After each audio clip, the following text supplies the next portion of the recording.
माँ जी जल्दी चलिए, देखिए आपके घर के बाहर एम्बुलेंस आई है। गायत्री भागती हुई दरवाजे पर आती है। तभी उसकी बहू चांदनी को एम्बुलेंस से बाहर लाया जाता है। हे भगवान, ये मेरी बहू को क्या हो गया? एक्सीडेंट हो गया माँ जी। अरे लेकिन ये कैसा एक्सीडेंट है? चोट तो कहीं नजर नहीं आ रही। अरे माँ जी, दिमाग में अंदरूनी चोट लगी है और ये अपनी याददाश्त खो बैठी है। हैं? मेरी बहू याददाश्त खो बैठी है, अब क्या होगा? अब फिक्र मत करिए, बस इनका अच्छे तरीके से ख्याल रखिए। मैंने दवाइयाँ दे दी हैं, अब मैं चलता हूँ। अगले दिन, अब तेरी तबीयत कैसी है बहू? बहू? किसकी बहू? हम भैरवगढ़ के ठाकुर विक्रम सिंह की बेटी रूपवती हैं। हम एक राजकुमारी हैं और तुम हमारी दासी हो बुढ़िया। अरे बेटा विशाल, बहू कैसी बहकी बातें कर रही है। अरे कुछ मत पूछो माँ, रात को मुझसे अपने पैर दबा रही थी। सर पर चोट लगने की वजह से इसका दिमाग पूरी तरह खराब हो गया है और ये अपने आप को राजकुमारी समझ रही है। तभी वहां चांदनी आ जाती है। तुम दोनों यहाँ क्या खुसुर फुसुर कर रहे हो? कहीं तुम दोनों मिलकर हमारे खिलाफ कोई षड्यंत्र तो नहीं रच रहे हो? हम तुम्हारा सर तलवार से उड़वा देंगे, समझे? अरे नहीं नहीं राजकुमारी जी, हम तो आपके सेवक हैं। भला हमारी इतनी हिम्मत। कहिए, आपने यहाँ हॉल में आने का कष्ट कैसे किया? हमें बहुत भूख लगी है। ए दासी, जल्दी से हमारे लिए भोजन का प्रबंध करो। आज हम शाही कबाब खाएंगे। विशाल अपनी माँ को चांदनी की बात मानने के लिए इशारा करता है। ठीक है राजकुमारी जी, मैं अभी आपके लिए भोजन लेकर आती हूँ। इस तरह विशाल और उसकी माँ ना चाहते हुए भी चांदनी की जी हजूरी में लगे रहते हैं। लाओ माँ, जल्दी से मेरा टिफिन दो, मुझे देर हो रही है। अरे ठहर जा, जरा दम तो लेने दे मुझे। सारे घर का काम मुझे अकेली को करना पड़ता है। तेरी बीवी तो राजकुमारी बनी बैठी है, सारा दिन हुक्म चलाती रहती है। अरे माँ, मेरा भी तो यही हाल है। फिलहाल तुम मेरा टिफिन दे दो, मैं चला। रुको, कहाँ जा रहे हो? अरे मर गया रे, ये कहाँ से आ धमकी? आज हमारा जुहू चौपाटी घूमने का मूड है और हमें अपने लिए नई साड़ियाँ भी खरीदनी है। चलो जल्दी से अपना वाहन निकालो और हमें ले चलो। अरे अब तो मैं गया काम से।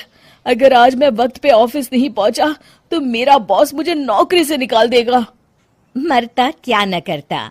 आखिरकार विशाल चांदनी को घुमाने ले जाता है और चांदनी अपने लिए ढेर सारी शॉपिंग भी करती है। ए दासी, टीवी पर कपिल शर्मा के आने का समय हो गया है, जल्दी से टीवी शुरू करो। अरे वाह, कपिल शर्मा तुझे याद है, बाकी कुछ याद नहीं। बहू तू तो बड़ी चालू लगती है, अपने फायदे की हर चीज तुझे याद रहती है। मैं तो तेरी इस अजीब बीमारी से परेशान हो गई हूँ। अगले दिन, अरे डॉक्टर साहब, आप इतने दिन से मेरी बहू का इलाज कर रहे हैं, लेकिन उसकी बीमारी तो सुधरने के बजाय और बढ़ती जा रही है। अरे माँ जी, ये दिमागी बीमारी है, बेचारी की याददाश्त चली गई है, वापस आने में थोड़ा वक्त तो लगेगा ही ना। गायत्री डॉक्टर से बात कर ही रही होती है कि तभी उसकी पुरानी सहेली शीला वहां आ जाती है। शीला को देख अचानक डॉक्टर घबरा जाते हैं। अच्छा माँ जी, मुझे एक मरीज को अर्जेंट देखने जाना है, मैं चलता हूँ। ये कौन था?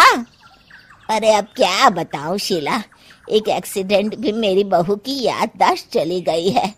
ये डॉक्टर उसका इलाज कर रहा है। ये डॉक्टर कब से बन गया? अरे ये तो चमन पान वाले का लड़का है, सारा दिन नौटंकी करता रहता है।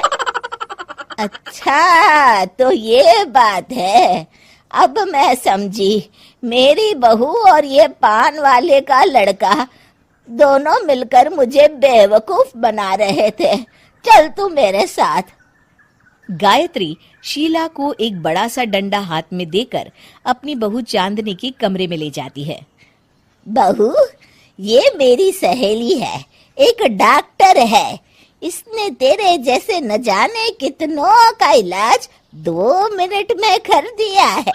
इसका कहना है कि सर पर जहाँ चोट लगी हो, अगर उसी जगह दोबारा किसी बड़े डंडे से जोर से मारा जाए तो मरीज की याददाश्त वापस आ जाती है।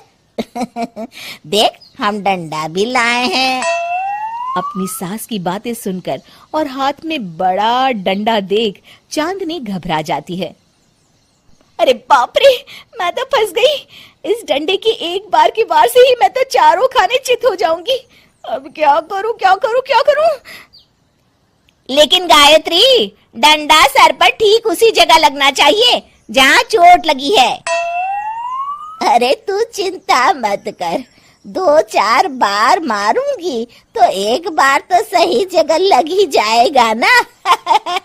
चल बहू, तैयार हो जा। अरे नहीं नहीं माँ जी, मुझे मत मारिए। दरअसल घर के काम करने से बचने के लिए मैंने ये सब नाटक किया था। मुझे माफ कर दीजिए, मैं कान पकड़ती हूँ। दोबारा ऐसी गलती कभी नहीं करूंगी।